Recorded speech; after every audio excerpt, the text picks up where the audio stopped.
அப்படி என்றால் ஊழல் எவ்வளவு பெரிதாக இருக்கு என்பதை நீங்கள் எண்ணி பாருங்கள். சுமார் 200 கோடி இந்த மாநகராட்சியிலே வரி வசூலில் மட்டும் நடந்திருக்கின்றது.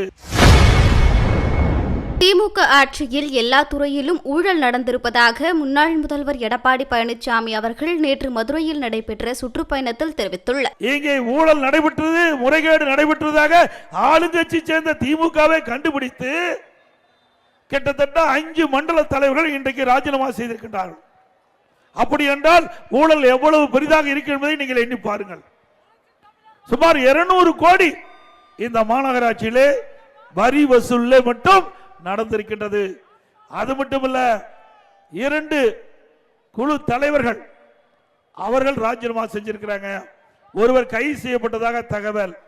அதோடு சில அதிகாரிகள் கைது செய்யப்பட்டு சிறையில் அடைக்கப்பட்டிருக்கிறாங்க. அது மட்டுமல்லாம இன்றைக்கு மதுரை மேயருடைய கணவர் கைது செய்யப்பட்டு சிறையில் அடைத்திருக்கின்றாங்க. அவர் மீது முறையான வழக்கு பதிவு செய்யவில்லை. ஏதோ ஒரு சம்பிரதாயத்துக்காக வழக்கை போட்டு கைது செஞ்சு சிறையில் அடைத்து மக்களுடைய வாயை மூடி இருக்காங்க.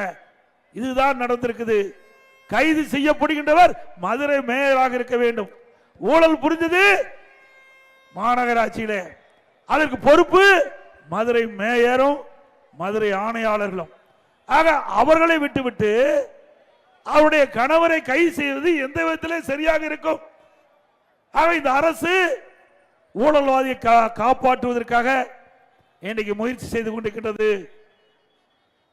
ஊழல் செய்வதற்கு காரணமாக இருக்கின்றவர் மேயர், அதில் இருக்கின்ற ஆணையாளர்கள். இவர்களை விட்டுவிட்டு இந்த அரசாங்கம் மக்களுடைய கொந்தளிப்பை அடக்க வேண்டும். அதற்காக ஒரு கைது நடவடிக்கை இன்றைய தினம் எடுத்திருக்கின்றார்கள். மீண்டும் அதிமுக ஆட்சி மலரும். அப்பொழுது இந்த மாநகராட்சியிலே என்னென்ன தவறுகள் இருக்கின்றன கண்டறியப்பட்டு மக்களுடைய வரி பணம் 1 ரூபாய் கூட வீணாகாமல் அனைத்தையும் கண்டுபிடித்து சட்ட நீதியாக அதிமுக நடவடிக்கை எடுக்கப்படும். அது மட்டுமல்ல, இந்த வரி எதற்காக போடுகின்றார்கள்? இந்த மக்களுடைய அடிப்படை தேவைகள் அதை நிறைவேற்றுவதற்கு தான் வீட்டு வரி, கடை வரி, குடிநீருக்காக கட்டணம், குப்பை வரி என்று வரி போட்டு மக்களிடத்தில் வசூல் செய்து அதன் மூலமாக இந்த மதுரை மாநகராட்சியில் இருக்கின்ற மக்களுக்கு முறையாக பல்வேறு திட்டங்கள் செய்வதற்கு தான் இந்த வரி வசூல். ஆனால் அதை இந்த திராவிட முன்னேற்ற கழகத்தில் இருக்கின்ற